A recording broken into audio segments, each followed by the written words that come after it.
Olá, olá, boa noite a todos e bem-vindos a mais um BMC Talks. Hoje à noite o nosso assunto será política, o que está acontecendo lá em Brasília, especialmente após o início dessa briga, desta questão entre o Elon Musk, o controlador do antigo Twitter, o X, e o ministro do Supremo Tribunal Federal, Alexandre de Moraes. E para discutir sobre esse assunto e quais são as consequências políticas desse embate, temos aqui nos estúdios da BMC um convidado especial, o senador Carlos Portinho. Senador, muito boa noite, é um prazer tê-lo conosco aqui nos estúdios da BMC. Uma boa noite a toda a sua grande audiência da BMC Talks, para temas muito relevantes para o nosso país. Obrigado pelo convite. Obrigado a gente por ter aceitado. Senador, o senhor é senador pelo Rio de Janeiro, do PL, o senhor é líder das oposições no Senado Federal. A primeira pergunta que lhe faço é, após as revelações dos Twitter Files, dessa denúncia feita por uma série de jornalistas americanos e brasileiros sobre abusos cometidos pelas cortes superiores aqui no Brasil, especialmente pelo ministro do Supremo Tribunal Federal, Alexandre de Moraes, em relação à censura contra perfis de políticos, jornalistas, ativistas, empresários, o banimento de muitos desses perfis que não são mais acessíveis, pelo menos no público brasileiro, e até mesmo o fato de que esta censura teria sido propagandeada não como uma ordem judicial, e sim como uma violação das regras da rede social, quando na verdade seria uma direta interferência do ministro Alexandre de Moraes. Tudo isso ainda está em fase preliminar, as informações estão acontecendo, mas temos já um fato político, ou seja, temos um problema sério lá em Brasília sobre a atuação pelo menos do ministro Alexandre de Moraes, se não de todo o STF. Qual é a avaliação do senhor de tudo aquilo que está acontecendo e das informações que temos até o momento? É preciso estabelecer a raiz desse problema. A raiz do problema reside no inquérito, chamado inquérito do fim do mundo, né, por muitos, porque é um inquérito onde cabe tudo, um inquérito que já tem aí mais de 5 anos sem nenhuma denúncia. Né? Ele vai, na verdade, puxando novas pessoas, novos investigados, novos temas, porque não há nem correlação, muitas vezes, entre esses temas, né? Para um juízo que não seria o juízo original. Como advogado, para mim, essa é a minha primeira crítica.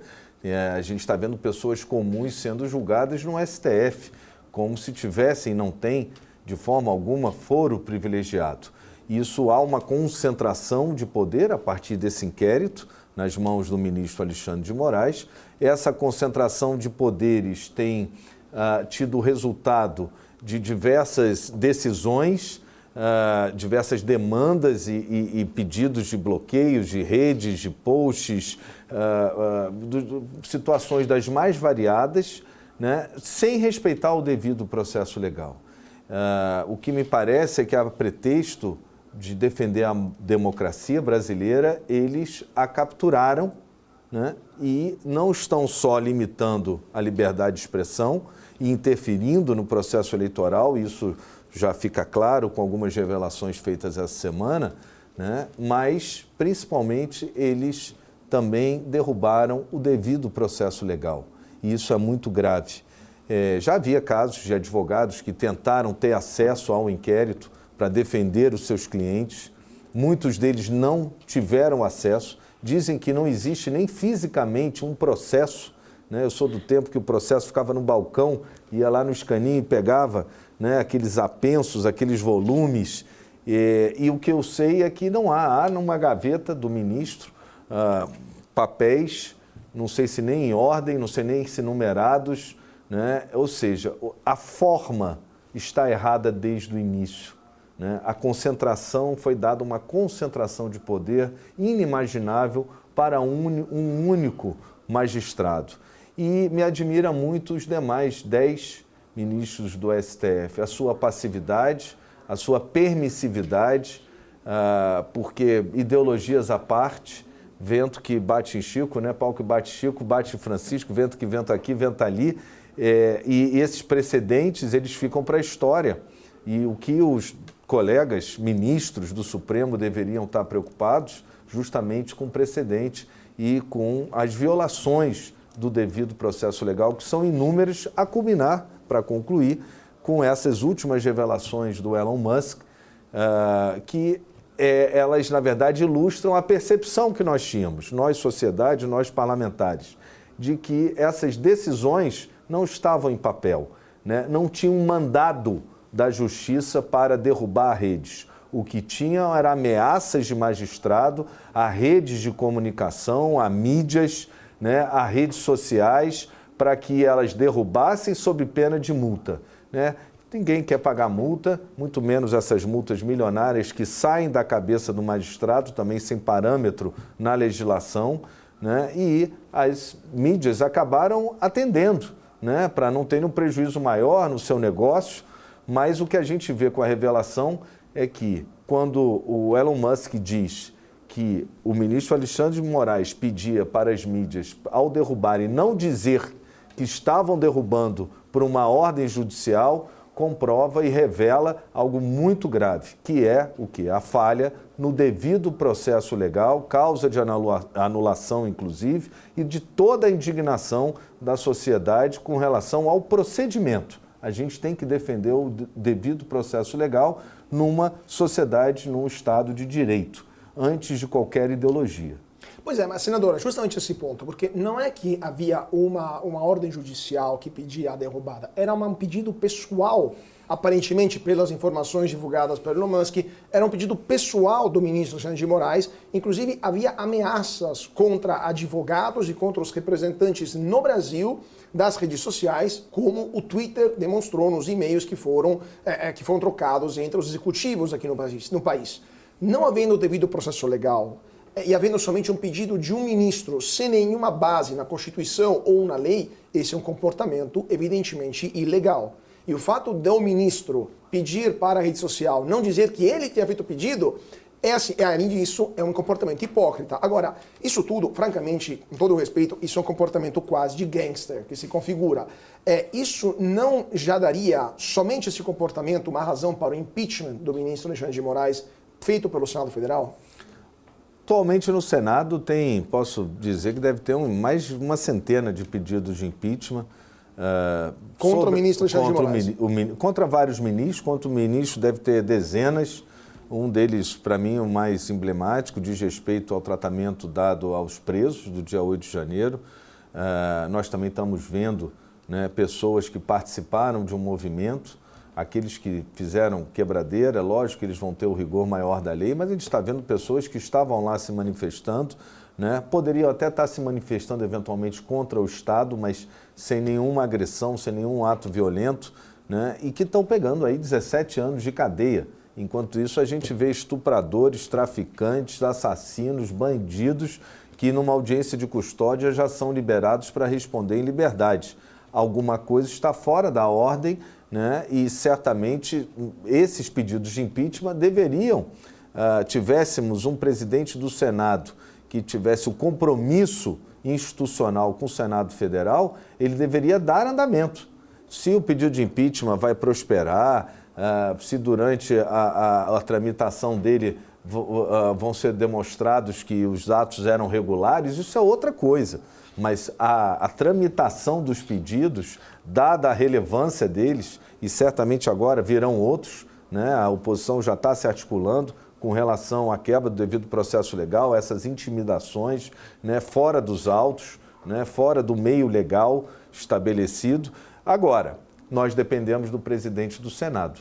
E o presidente do Senado ele foi cooptado por esse governo e principalmente pelo STF, é um advogado, deve ter os seus interesses. Eu me licenciei da OAB quando assumi o meu cargo. Não sei se ele o fez, né? Mas se não fez, como advogado, tem interesses no seu relacionamento, né? Talvez isso esteja dificultando e seja a causa da inércia do presidente do Senado, Rodrigo Pacheco, que deveria, primeiro, buscar a harmonia entre os poderes. Essa é uma questão que precisa ser superada, né? Os três poderes têm que funcionar de forma harmônica. Isso é o pilar da democracia. E quem é que está fazendo um gesto? Quem é que está fazendo um movimento para buscar um diálogo, para buscar uma harmonização, para dizer, ó, essa matéria, drogas, calma, segura aí o processo, Deixa que a gente vai aqui legislar, eu vou chamar aqui meus líderes e vamos legislar a respeito. Está tendo uma discussão assodada no Judiciário e assodada também como reação,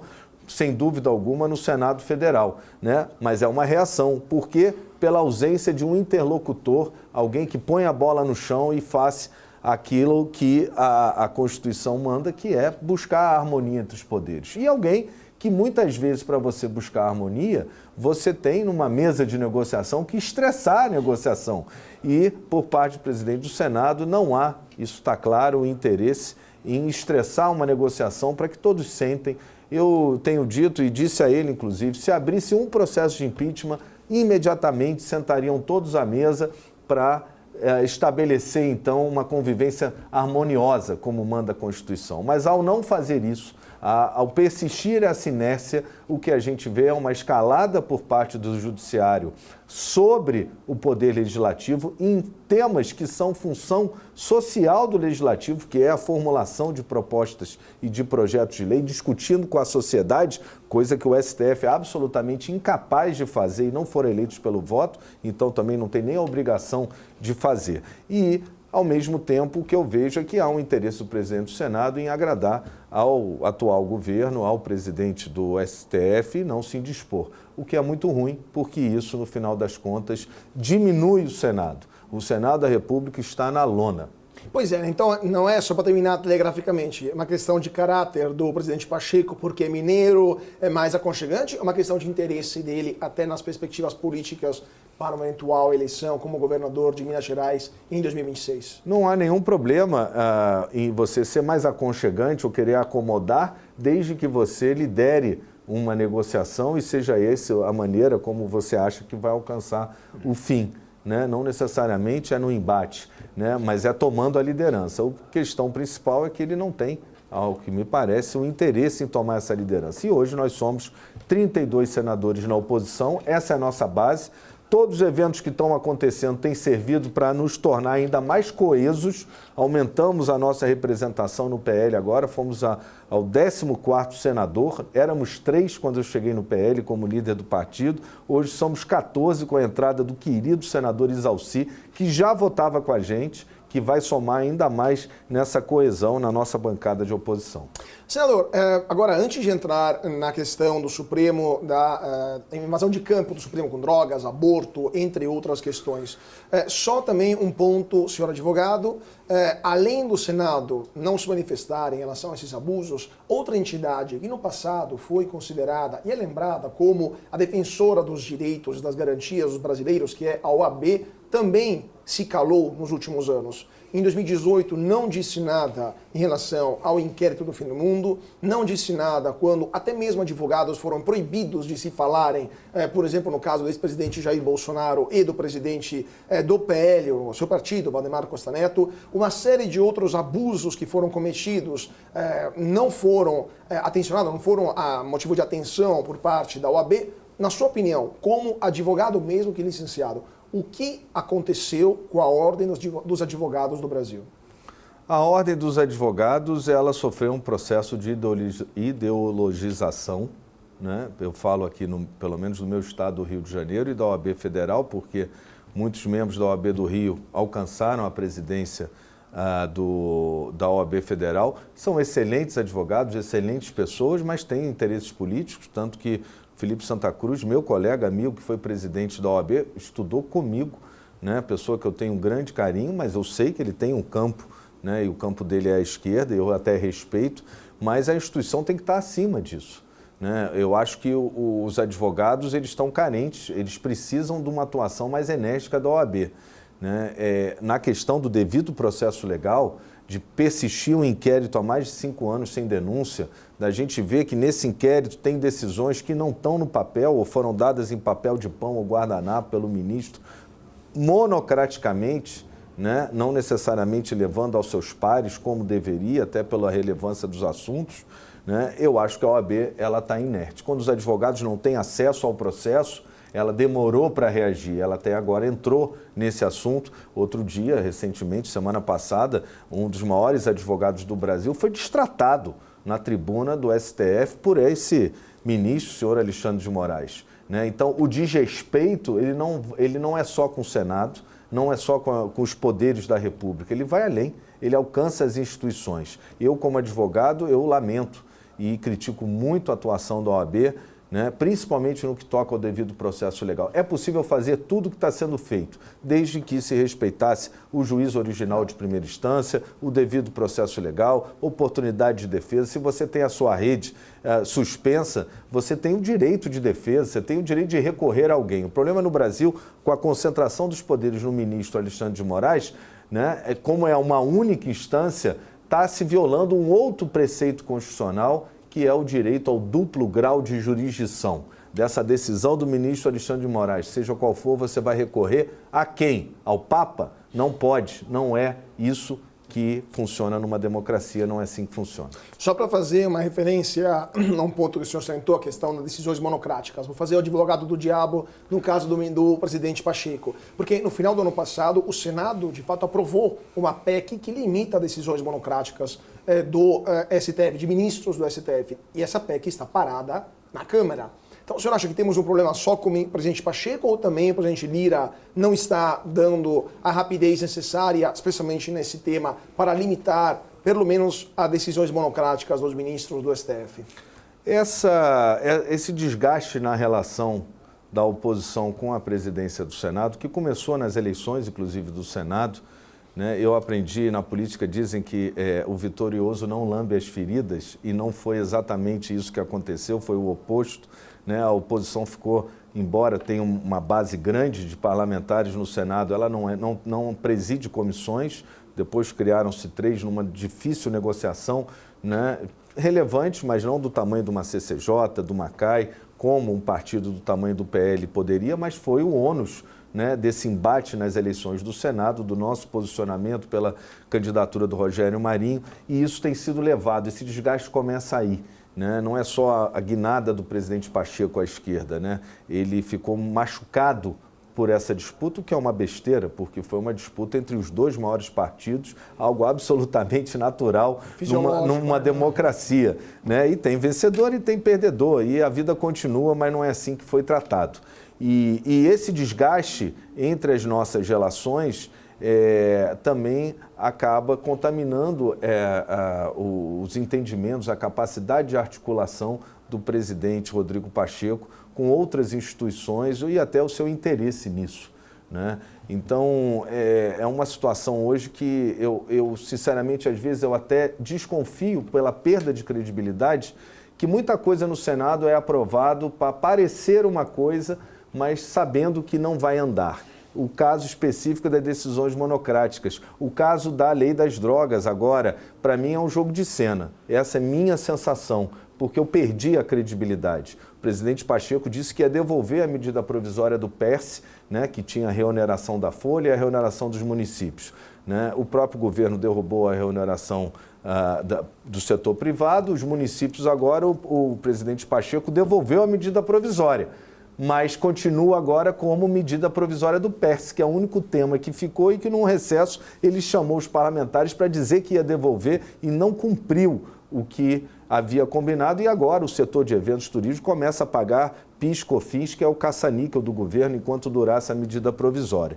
Né? Então, essa perda dessa credibilidade me faz crer, muitas vezes, que a questão do projeto de lei das decisões monocráticas foi feito para passar no Senado, mas sabendo que ia emperrar na Câmara dos Deputados. É uma desconfiança apenas. Pois é, Brasília, né? É o jeitinho de Brasília de ser. Mas, senador, antes de passar na pauta econômica, porque eu queria pegar um gancho na questão, que a gente falou da tentativa do governo de arrecadar o máximo possível, até com caça-níqueis, como PIS e COFINS do setor de eventos. Terminando só o assunto do STF. Nos últimos meses, especialmente após que o presidente Barroso assumiu o comando da casa, o STF está levando adiante pautas políticas e não mais questões jurídicas. A questão do aborto, a questão da lei das drogas, a questão de pautas de costume, pautas morais, que não são de competência do Supremo e sim seriam do Congresso Nacional. E mesmo o Congresso não ter decidido é uma decisão, né? A decisão de não ter tomado nenhum tipo de medida legislativa é também uma mensagem que o próprio Congresso manda. Na sua opinião, por que o Supremo Tribunal Federal, nesse momento, decidiu iniciar essa aventura quase, né, que não tem nada a ver com questões jurídicas, mas sim totalmente política, e aonde isso vai parar? E qual que é a razão, qual que é a racionalidade atrás disso? É uma batalha pessoal do ministro Barroso ou tem alguma outra questão que o grande público não consegue enxergar disso tudo? Eu costumo dizer que na política não há espaço vazio, não há vácuo. Se tiver um vácuo, um espaço vazio, alguém vai ocupar. E eu acredito que chegamos aonde chegamos com esse avanço do Poder Judiciário, claro e evidente, sobre o Poder Legislativo em diversos temas, justamente por um vazio, porque o presidente do Senado, que é o presidente do Congresso, não ocupou aquele espaço. E o Judiciário ele foi comendo pelas beiradas e quando viu já estava dentro. E olha, dentro literalmente do Congresso, porque até decisões para entrar em gabinete parlamentar não passam mais pelo presidente do Senado, né? Às vezes ele é comunicado quando a Polícia Federal já está lá dentro, né? As razões que sejam não interessam. A questão é que a instituição Senado Federal, ela está de porta aberta, né? E esse espaço, então, foi ocupado justamente porque aquele que deveria ocupar, que é o presidente do Congresso, não o fez, né? Esse espaço também o STF acaba tomando em outros nichos. É muito comum, né? Geralmente, essa harmonia dos três poderes, né, que Montesquieu pensou lá atrás, né, o legislativo, o executivo, o judiciário, ela, em diversos momentos da história, em diversos países, você tem pontos de atrito, pontos de conflito. Aqui no Brasil, geralmente, o conflito se dava entre judiciário e executivo. Veja que, recentemente, essa vertente, esse vértice virou para o Poder Legislativo, né? O Legislativo está em conflito com o Poder Judiciário há muito tempo, justamente pela falta de uma liderança, que não é o presidente do Senado, capaz ou é inepto ou não tem interesse em construir pontes com o Poder Judiciário e dizer, aqui você não vai avançar. A gente se lembra, e é bom lembrar, recordar, do presidente Renan Calheiros, que recebeu uma medida judicial e disse que era um ato de cidadania não cumprir, porque violava outros direitos parlamentares que ele ainda queria defender e assim o fez, né? Personagens à parte, não vou fulanizar a discussão, mas a verdade é que o que se espera do presidente do Congresso é que defenda a instituição. E isso não se viu e nesse vazio, nessa lacuna, o Poder Judiciário avançou sobre temas que precisam ser debatidos no Poder Legislativo. O tema das drogas é muito mais profundo do que uma canetada que vai dizer se é 5, 10, 50 ou 100 gramas que vai caracterizar o usuário, né? A legislação ela já existe, ela já tem um tratamento diferenciado para o usuário. E se tiver que mexer nisso, tem que mexer no Congresso. A gente pensar na rede de proteção, pensar nas diversas formas e manifestações hoje de uso de substâncias químicas, a questão da dependência química, são muitas outras questões que uma canetada nunca vai alcançar porque é função social, inclusive constitucional, do Congresso Nacional. Só para pontuar, o senhor falou que o STF está dentro do Congresso. Imagina eu fizesse referência ao caso das buscas e apreensões nos gabinetes do deputado Ramagem e do deputado Gayer, inclusive era líder naquele momento...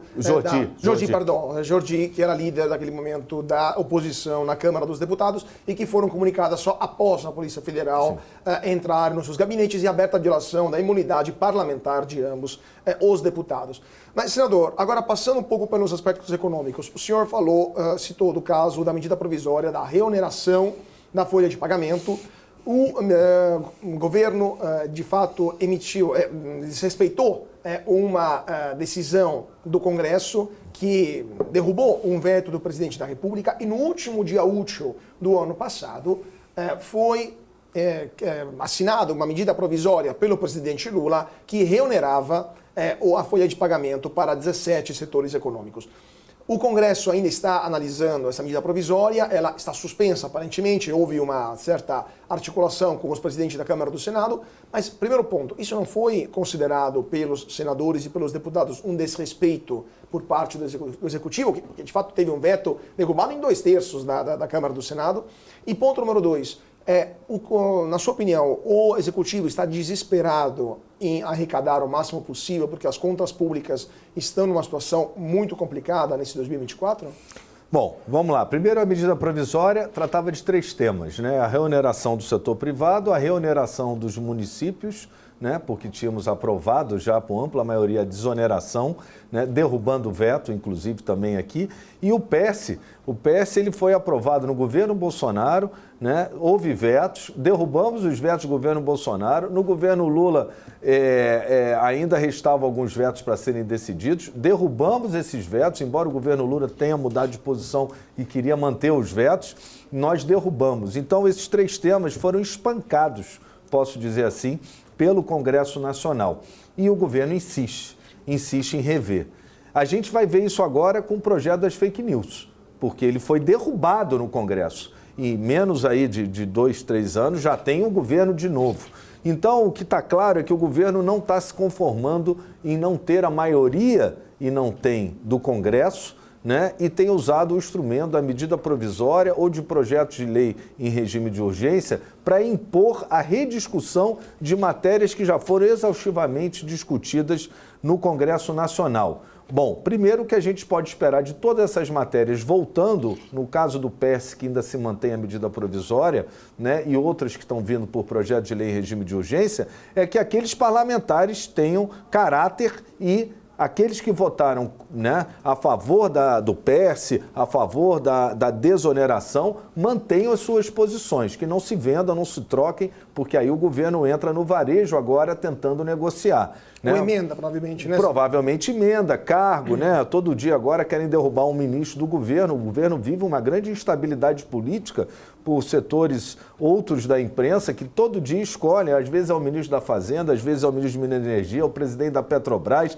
é a ministra da Saúde, até colocar alguém. E aí não tenha dúvida que tem uma articulação de parte do centro da Câmara dos Deputados olhando cargos, né? Porque o governo não tem mais o que oferecer. As emendas, a gente já percebeu que o governo, né, todos nós brasileiros percebemos que o governo já distribuiu, né, o que tinha e que não tem mais. O país ele vai embicar agora num grave problema financeiro. É um governo que, naturalmente, completamente diferente do anterior. O anterior era um governo de livre mercado, era um governo que procurava não atrapalhar o empreendedor, que procurava desburocratizar, que trouxe o marco legal das startups, BR do Mar, marco do saneamento, lei do gás, né?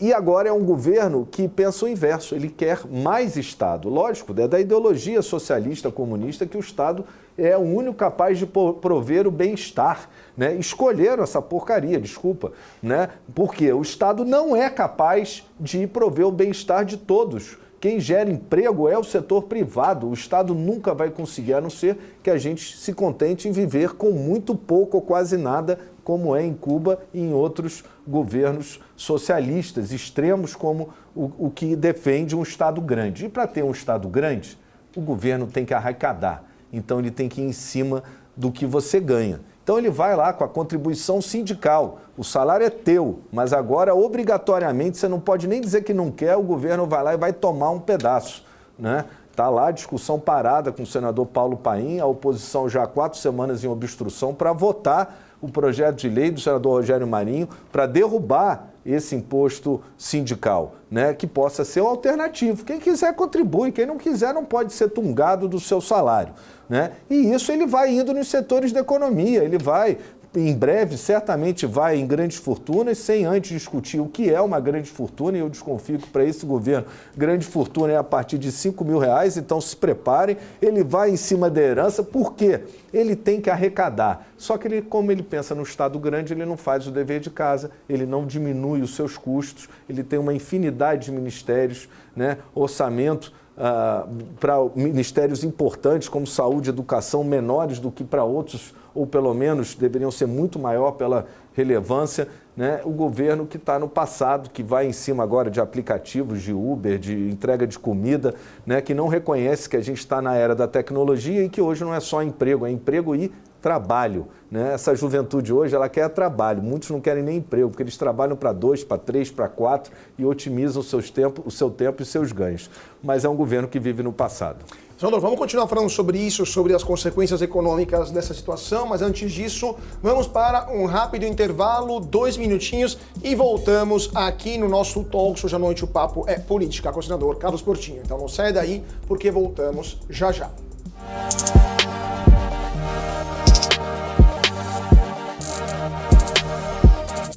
E de volta, hoje à noite o papo é sobre política aqui no BMC Talks. O nosso convidado especial é o senador do PL do Rio de Janeiro, Carlos Portinho. Senador, mais uma vez obrigado por estar conosco hoje aqui nos estúdios da BMC. A gente estava falando no primeiro bloco da questão econômica, aspectos de aumento de gasto público. A gente teve o pior fevereiro dos últimos anos em termos de contas públicas, continua um vermelho profundo dos cofres públicos. Temos uma perspectiva de ano eleitoral onde o governo naturalmente vai gastar mais para tentar impulsionar os seus candidatos e também o governo vai ter que angariar a simpatia e o voto de alguns congressistas através de medidas parlamentares, de emendas parlamentares, se vai ter dinheiro para isso. Então, qual que é a sua percepção sobre o que vai chegar das contas públicas, vai ser das contas públicas até o final do ano? E do ponto de vista político, quando o governo começa a apresentar resultados negativos nas contas públicas, negativos na economia, agora com o desemprego também dando sinais de volta, a inflação que começa a morder as camadas mais baixas, qual que é a reação, qual que é o efeito disso imediatamente dentro do Congresso Nacional? Os impactos serão negativos porque é um governo que se esforça para ter resultados negativos. Né? Quando o governo iniciou e trouxe uma conta de bilhões para discutir aí limites de gasto, arcabouço fiscal, né, ficou muito claro para todos nós que a proposta era impossível de ser executada. Né? Os resultados que o governo esperava não seriam possíveis senão com o aumento da carga tributária. Embora o Haddad estivesse falando, não, a gente vai buscar agora imposto sobre apostas, que não é regulado, sobre investimentos fora do Brasil, que pode ser melhor regulado, né? Que a gente não vai entrar, e entrou. Né? Entrou agora no PS, tentou aí a reoneração dos setores da economia, né? A gente está vendo os municípios de pires na mão, né? Repasse do FPM insuficiente, royalties de petróleo com 20 dias de atraso. No meu estado, os municípios estão sofrendo com isso, cerca de 20 dias, municípios que precisam dos royalties para pagar muitas vezes sua folha, seus compromissos, seus investimentos, e estão sofrendo com isso. Isso já está acontecendo. Eu tive com o presidente do Conselho dos Municípios, né? E a situação é muito grave nos municípios do nosso país. Essa situação ela vai chegar, e não é porque a gente quer o bem do Brasil. Eu quero construir pautas, eu posso sair vencido, mas numa pauta construtiva. O que eu vi até agora é revisionismo, né? Volta ao passado, rever avanços que a gente teve no governo anterior, né? Para impor mais contribuição, taxa, impostos para a população. E, ao mesmo tempo, o governo não faz o seu dever de casa, as contas públicas, é lógico que elas não vão ter um bom resultado. O agro ainda é o grande carro-chefe da nossa economia, né? Mas ele também está perdendo fôlego por diversas razões, discussão de marco temporal, invasão de propriedades, MST que voltou com tudo, né? A insegurança do próprio investidor nesse setor, por conta dessa insegurança jurídica, né, que volta. Então, a gente não quer, mas a gente está vendo que o país está caminhando mais uma vez para um desastre econômico. Certamente não será até as eleições, a gente já conhece isso do livro de história, eles seguram os resultados, certamente a gente vai ver isso já no final desse ano, né? Não só nas contas públicas, mas nas trocas externas, que vão ter prejuízo, né? Na nossa balança comercial, provavelmente, se o agro não responder, a gente deve ter problema de safra, né, aqui no país, e o cenário não é um cenário muito otimista por isso. Mas se o governo quiser sentar com a oposição para discutir projetos que garantam liberdade econômica, que garantam investimentos na economia. A gente, por exemplo, para dar a gente está parado com um marco de geração de energia offshore há mais de um ano, né? Ele veio da Câmara e está na gaveta do senador Rodrigo Pacheco, né, desde o ano passado. Só no meu estado tem 10 memorandos de entendimento para parques eólicos já assinados, esperando passar a lei de geração de energia offshore. Por quê? Por que o governo não tem interesse em que se instalem, se tem mais investimento, mais infraestrutura? Qual que é a razão?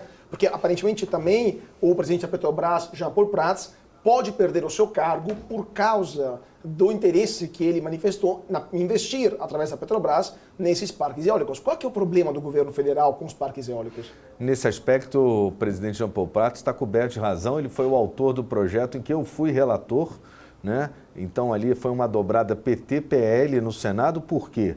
Porque o Marco Geração Energia Offshore é um projeto de Estado, não é um projeto de governo. E, infelizmente, a disputa política dentro do próprio governo, na minha opinião, é que está atrapalhando o avanço desse projeto, que já passou na Câmara. Tem lá um jabutis, a gente pode discutir se fica, se tira, mas a parte de geração de energia offshore, energia eólica e outras fontes, né, para quem nos assiste, né, ele foi muito pouco alterado e tem muito investimento para entrar no país.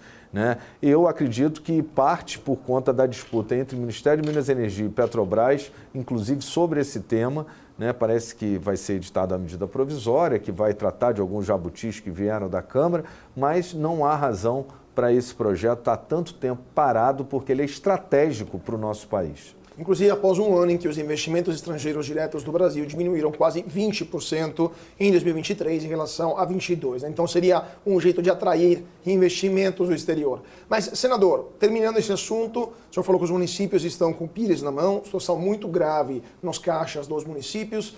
Isso já no passado já tinha uma situação complicada. O senador Ciro Nogueira, alguns meses atrás, estava sentado onde o senhor está sentado hoje e me disse que, na opinião dele, nas eleições municipais de 2024, o PT não conseguiria obter nenhuma capital em nenhum estado. O senhor, hoje, em abril de 2024, compartilha com essa opinião ou acha que o PT vai conseguir obter algum resultado relevante nessas eleições municipais?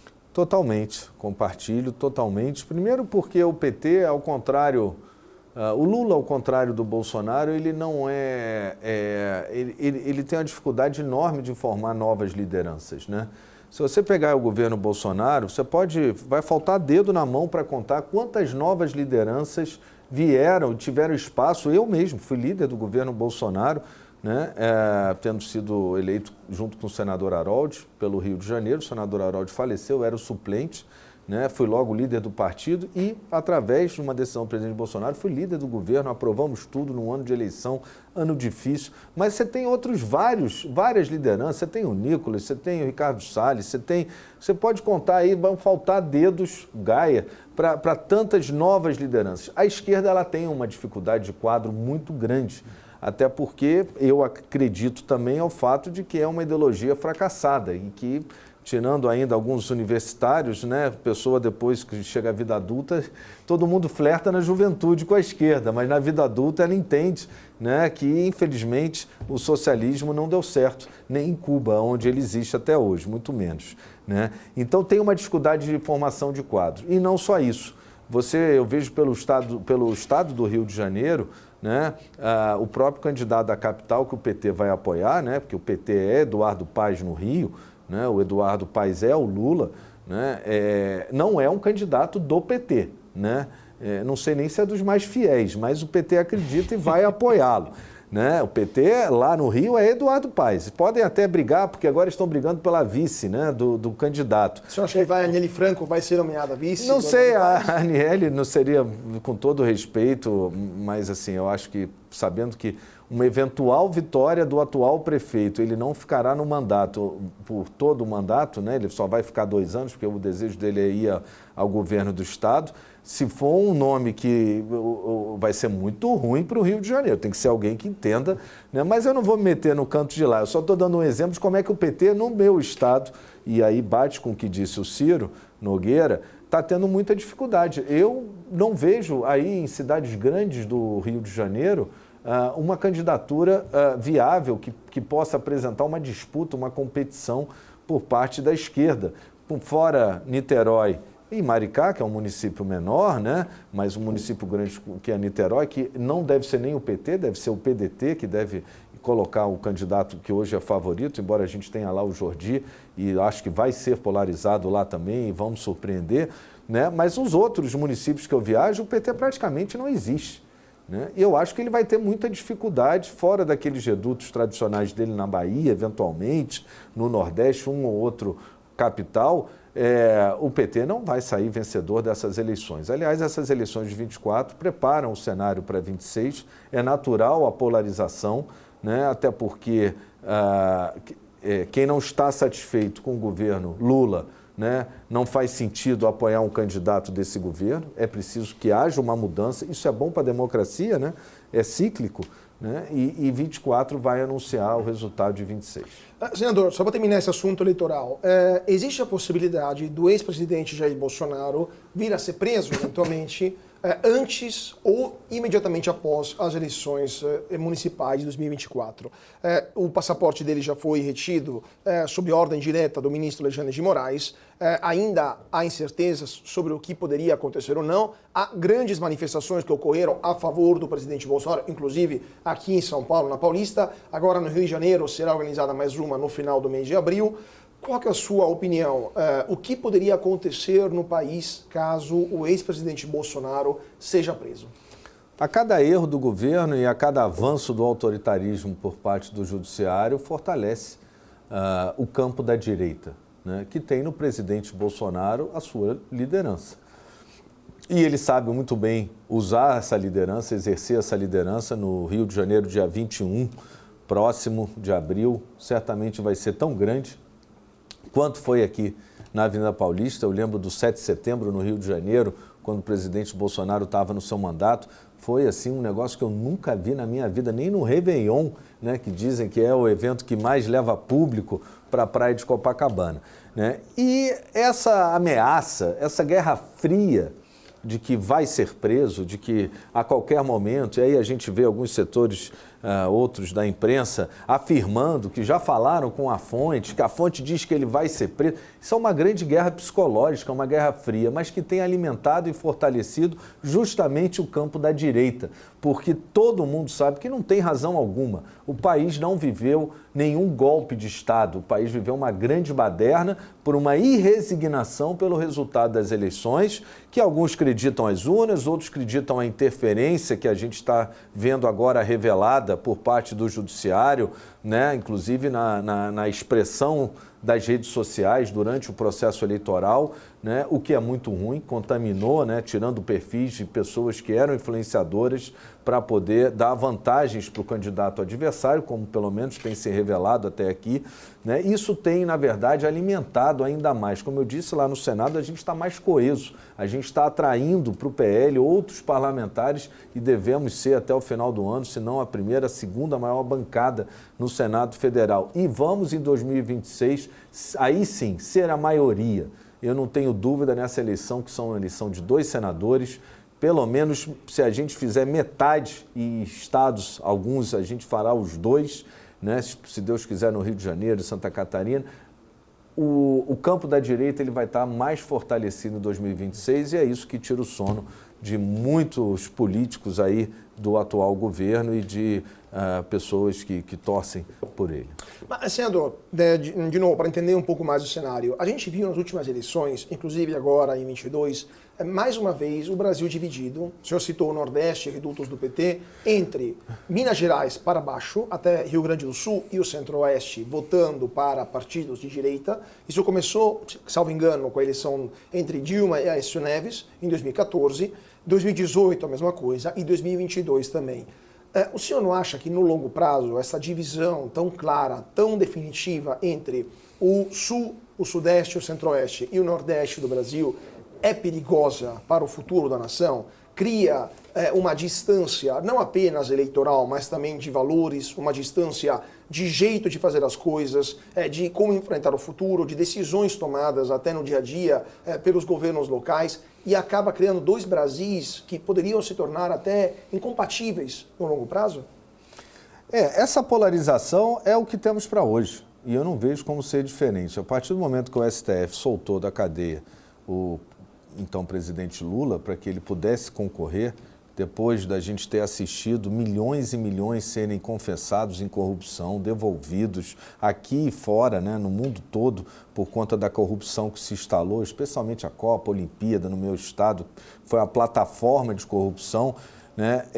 Quando volta a cena, para alguns a cena do crime, o presidente Lula, né, volta à presidência, naturalmente se impôs ali essa polarização. Por quê? Na minha humilde análise, o PT e o Lula não tiveram a capacidade de formar novas lideranças, como eu já falei aqui, né? Então, se não tivesse acontecido o que aconteceu, certamente a gente teria uma eleição entre o candidato Bolsonaro e figuras de centro-direita e centro-esquerda. Mas o STF optou, né, por anular tudo, desdizer tudo que disse antes, né?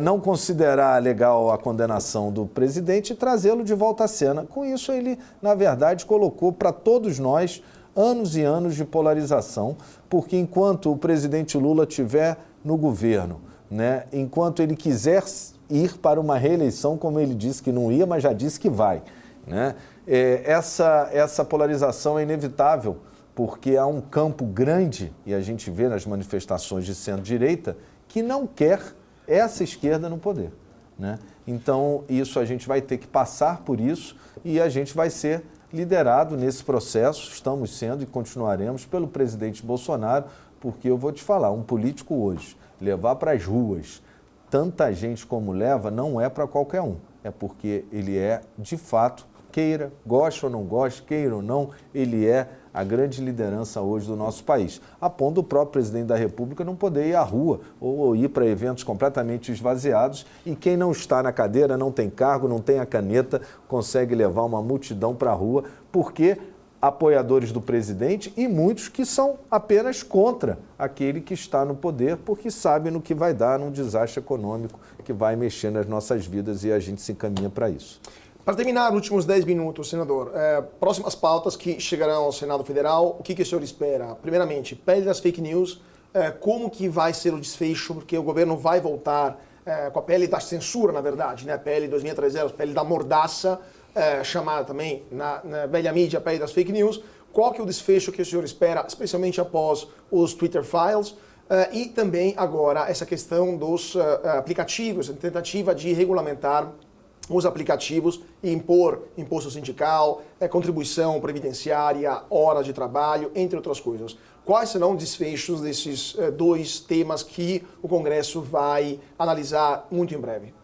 Eu vejo que o governo ele queimou sua cartinha da sorte, sua credibilidade no arcabouço fiscal, porque o que ele vendeu para o Congresso ele não cumpriu. Certamente ele vai voltar, dada aí a precariedade das finanças públicas, com algum projeto para tentar salvar algum recurso que não tem mais, acabou, né? Essas outras pautas são pautas que o governo vai ter uma grande dificuldade. De novo, a questão do PL da censura ou das fake news já foi exaustivamente debatido, não queremos, já foi dito isso, né? E eu acho que a gente tem uma composição hoje no Congresso que, sendo um projeto de lei, nos permite derrubá-lo, né, se quiser o governo avançar com ele. Com relação aos temas dos aplicativos, o governo vai ter muita dificuldade, tanto quanto tem em manter o imposto sindical, e por isso o senador Paim está lá sentado em cima do projeto, porque sabe, se botar, a gente vai derrubar.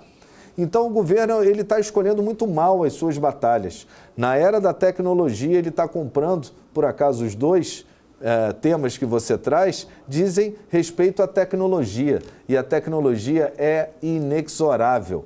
Quem não abraçar a tecnologia, que a gente vive na era digital, vai ser atropelado pela história. E é um governo que vive lá na CLT de Vargas, de 1950, né, e que realmente tem dificuldade em lidar com a tecnologia, seja com relação às redes sociais, seja no caso dos aplicativos. Mas, na sua opinião, só para a gente fazer um pouco também de política do dia a dia, O governo perde mais popularidade quando tem pautas como essas, por exemplo, quando não consegue aprovar pautas econômicas, quando temos um aumento da carga tributária, que são sentidos após alguns meses, se não no ano fiscal seguinte, quando vai fazer a declaração do imposto de renda pela população, o governo perde mais popularidade quando, por exemplo, há um caso como o dos móveis no Palácio da Alvorada, que se diziam ter sido roubados pelo ex-presidente Bolsonaro e que foram encontrados, ou as viagens da ministra Aniele Franco para ver jogo aqui da final da Copa do Brasileirão em São Paulo com o avião da FAB, ou também as viagens internacionais do presidente Lula, ou a redução, por exemplo, dos gastos pela campanha contra a dengue. O governo gastou mais de 60% a menos do que no passado e agora temos casos, uma gravíssima epidemia de dengue no Brasil. O governo, na sua opinião, perde mais popularidade com as pautas, vamos dizer assim, mais pesadas de economia, infraestrutura, etc., ou nessas questões mais mundanas, né, que são mais de notícias de redes sociais no Brasil de hoje? O governo ele tem desgastes em várias frentes. Esse é o primeiro erro do governo, na minha opinião, né? É impossível um governo conseguir manter uma estabilidade política, né, uma governabilidade, abrindo tantas frentes de batalhas perdidas, né?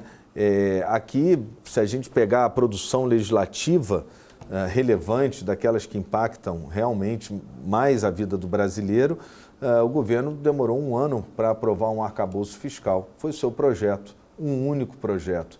Eu vim, quando eu assumi meu mandato, no meio do governo Bolsonaro, a gente veio com projetos transformadores, Marco da Startup, Sociedade Anônima de Futebol, BR do Mar, como eu falei, Lei do Gás, Lei do Saneamento, Marco do Saneamento, pautas transformadoras. Eu sinto falta, como parlamentar, disso, porque é isso que a população quer, né? Quer que os projetos que sejam encaminhados sejam projetos que transformem a sua vida para melhor. O que a gente está discutindo é como o governo vai arrecadar mais, ou seja, como você vai pagar mais imposto, né? O que você vai perder para o governo, para ele te dar em assistencialismo, que ele não consegue atender a todos, né? Você vê que ele não consegue colocar uma vacina de dengue, né, para todos os brasileiros. Ainda não conseguiu. Está faltando vacina, né? Agora, de novo, voltou o mantra, está faltando vacina. O governo emprega menos recursos na campanha contra a dengue, né, no embate contra a dengue. Então, são várias frentes. Faltou uma dentro das que você falou, que eu acho que é um ponto também de batalha perdida, que é o posicionamento externo do governo. É uma diplomacia anã, que vai contra qualquer cidadão comum brasileiro. Ninguém quer guerra. Também a gente não quer se meter na guerra dos outros. A guerra entre Hamas e Israel é uma guerra histórica, é secular, é milenar, né? Eu acho que uma nação que é atacada, ela tem o direito de revidar, né? E a gente não pode recriminar isso, porque se o Brasil fosse atacado por uma república de banana dessa qualquer aqui do lado, né, tipo a Venezuela, que eu me refiro, que está lá para invadir a Guiana, né, e para invadir vai ter que passar pelo território brasileiro, eu quero ver como é que o governo vai se posicionar, porque não vai invadir. A gente tem que ter uma reação e a gente tem que entender que a gente não quer guerra, mas se a gente for invadido, a gente vai reagir, né?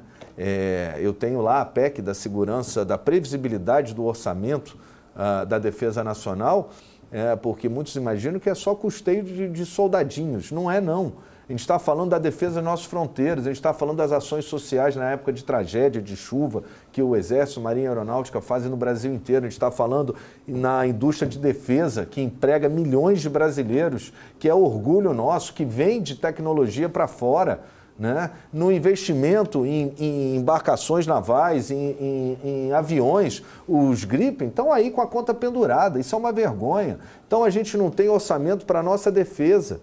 E é lógico que tem. Então, quando o governo escolhe pautas como a guerra da Rússia e Ucrânia, ficando ao lado da Rússia numa coisa lastimável, estão dizimando a Ucrânia, né? Quando a gente vê que o governo fica ao lado do Hamas, que é um grupo terrorista, a população sabe o que é terrorismo, sabe o que são os grupos terroristas, e ela fica contra o governo, né? Quando o Brasil se posiciona lá na ONU e se posiciona mal na maioria das vezes, a população hoje, o homem comum, o homem médio brasileiro, ele sabe o que está acontecendo e ele tem opinião e Digo mais, graças a um bom trabalho de mídia, das mídias tradicionais e das redes sociais, sim, né? Porque não temos mais pessoas alienadas politicamente como tinha na minha época. Da escola falavam que a gente era alienado político, eu não, mas né, que a juventude daquela época não se envolvia.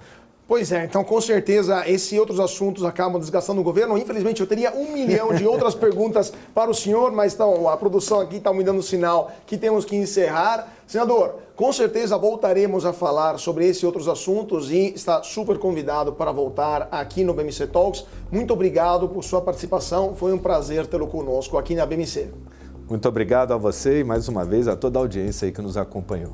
Muito obrigado também a vocês que estão seguindo a gente aqui na BMC. Continue com nossa programação e nos vemos na semana que vem para mais um papo sobre política, economia, finanças, negócios e internacional. Mais uma vez, muito obrigado a todos pela atenção, uma ótima noite e até mais.